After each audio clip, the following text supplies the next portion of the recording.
ગુજરાતની અંદર સ્થાનિક સ્વરાજ્યની ચૂંટણી પૂરી થઈ। ભારતીય જનતા પાર્ટી અલગ અલગ તાલુકા પંચાયતના પ્રમુખ પણ જાહેર કરી દીધા। પણ સૌથી મોટો સવાલ એ હતો કે જે વિસ્તારની અંદર આમ આદમી પાર્ટી જીતી છે, જ્યાં સૌથી વધારે તાલુકા પંચાયત કબજે કરી છે, એમના પ્રમુખ કોણ રહેવાના છે। અને હવે આમ આદમી પાર્ટી પણ ભારતીય જનતા પાર્ટીના રસ્તે ચાલી રહી છે, એટલે કે પોતાના પ્રમુખ છે ધીમે ધીમે જાહેર કરી રહી છે। અને હવે સામે આવ્યા છે દેડિયાપાડા અને ચિકદા તાલુકાની જે તેઓએ તાલુકા પંચાયત જીતી છે, એમના પ્રમુખની વરણી થઈ ચૂકી છે। નમસ્કાર, આપ જોઈ રહ્યા છો નિર્ભય ન્યૂઝ અને હું છું આપની સાથે રિદ્ધિ।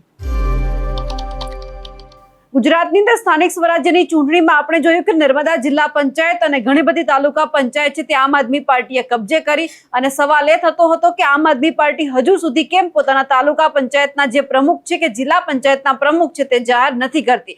ક્યાંક ભારતીય જનતા પાર્ટીની રાહ જોઈને બેઠી છે કે તે આ બધું જાહેર કરી દે, પછી નક્કી કરવામાં આવે કે અલગ અલગ વિસ્તારમાં એ પોતે જ્યારે જીત્યા છે ત્યારે કયા એવા વ્યક્તિ છે કે જેમના ઉપર ભરોસો રાખી શકાય અને વ્યવસ્થિત કામ પણ કરી શકે। કારણ કે દેડિયાપાડાની અંદર ચૈતર વસાવાને જવાનું નથી, તો એમની પાછળ છે આખો દેડિયાપાડા તાલુકો છે, કોણ સાચવે?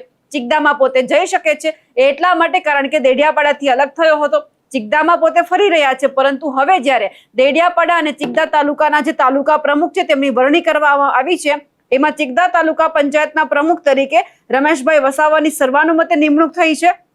આ સાથે જ દેડિયાપાડામાં પ્રેમીલાબેન વસાવાની તાલુકા પંચાયતના પ્રમુખ તરીકે નિમણૂક કરવામાં આવી છે। ચિકદા અને દેડિયાપાડા તાલુકાના ઉપપ્રમુખ કારોબારી અને ન્યાય સમિતિની પણ વરણી કરવામાં આવી છે। આ સાથે જ આજે એક વાત એ પણ સામે આવી કે કોંગ્રેસના જે પૂર્વ આરોગ્ય સમિતિના ચેરમેન છે આનંદભાઈ વસાવા અને સાગબારા તાલુકાના કોંગ્રેસ સમિતિના જે પ્રમુખ છે રાજુભાઈ વસાવા, તે પણ આમ આદમી પાર્ટી સાથે જોડાયા છે।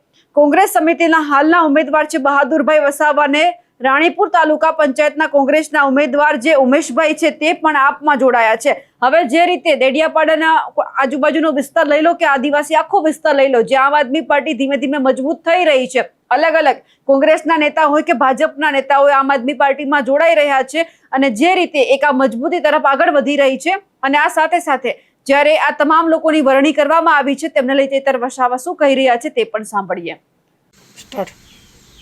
આજે અમારી ઉપસ્થિતિમાં અને નર્મદા જિલ્લા પ્રમુખ સંગઠન મંત્રી નિરંજનભાઈની ઉપસ્થિતિમાં ચિકદા દેડિયાપાડા તાલુકાની સંકલનની બેઠક હતી, જેમાં અમારે જે સ્થાનિક સ્વરાજની ચૂંટણીમાં લોકોએ અમને પૂર્ણ બહુમતી આપી છે, જેમના તાલુકા પ્રમુખ ઉપપ્રમુખ અને જિલ્લા પ્રમુખ ઉપપ્રમુખની ચર્ચાઓ કરવાની હતી।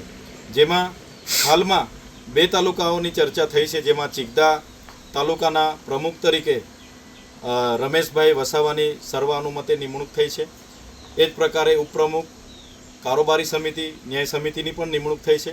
એ જ પ્રકારે ડેડિયાપાડામાં પ્રેમીલાબેન કનુભાઈ વસાવાની તાલુકા પંચાયતના પ્રમુખ તરીકે સર્વાનુમતે વરણી થઈ છે અને એ જ પ્રકારે ઉપપ્રમુખ કારોબારી અને ન્યાય સમિતિની પણ અમે વરણી કરી છે। સાથે સાથે નર્મદા જિલ્લા પંચાયતના તમામ જિલ્લા પંચાયતના સદસ્યોની ઉપસ્થિતિમાં પણ અમે હમણાં ચર્ચા કરી છે। એક તાલુકાની મિટિંગ બાકી હોવાથી એ મિટિંગ થાય તો એની પણ સર્વાનુમતે નિમણૂક ટૂંક સમયમાં થશે, એની પણ જાહેરાત અમે કરીશું। સાથે સાથે ખુશીની વાત એ છે કે આ વિસ્તારમાં જે પ્રકારના લોકોનો સાથ અને સહકાર મળ્યો છે, એ જ રીતે હવે ધીરે ધીરે લોકો આમ આદમી પાર્ટી પર એક અપેક્ષા અને ભરોસો રાખી રહ્યા છે। ત્યારે આજે સાગબારા તાલુકાના કોંગ્રેસના આગેવાન અને પૂર્વ આરોગ્ય સમિતિના ચેરમેન આનંદભાઈ વસાવા પણ અમારા પરિવારમાં જોડાયા છે। સાથે સાગબારા તાલુકા કોંગ્રેસ સમિતિના પ્રમુખ રાજુભાઈ વસાવા પણ અમારા પરિવારમાં જોડાયા છે। સાગબારા જિલ્લા પંચાયતના હાલના જ ઉમેદવાર કોંગ્રેસ સમિતિના હાલના જ ઉમેદવાર બહાદુરભાઈ વસાવા પણ અમારી સાથે જોડાયા છે। રાણીપુર કોંગ્રેસના તાલુકા પંચાયતના હમણાં જે ઉમેદવાર હતા એ ઉમેશભાઈ પણ અમારી સાથે જોડાયા છે।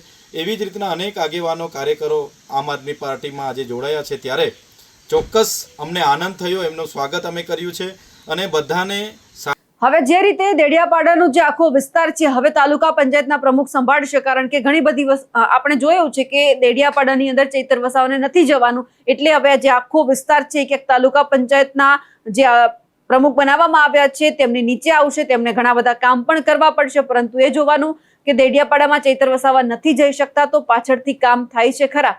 અમારા અહેવાલને લઈને આપનું શું માનવું છે કમેન્ટ કરીને ચોક્કસથી જણાવજો। સાથે જ અમારી નિર્ભય ન્યૂઝ ચેનલને લાઇક, શેર અને સબસ્ક્રાઇબ કરવાનું ભૂલશો નહીં। નમસ્કાર।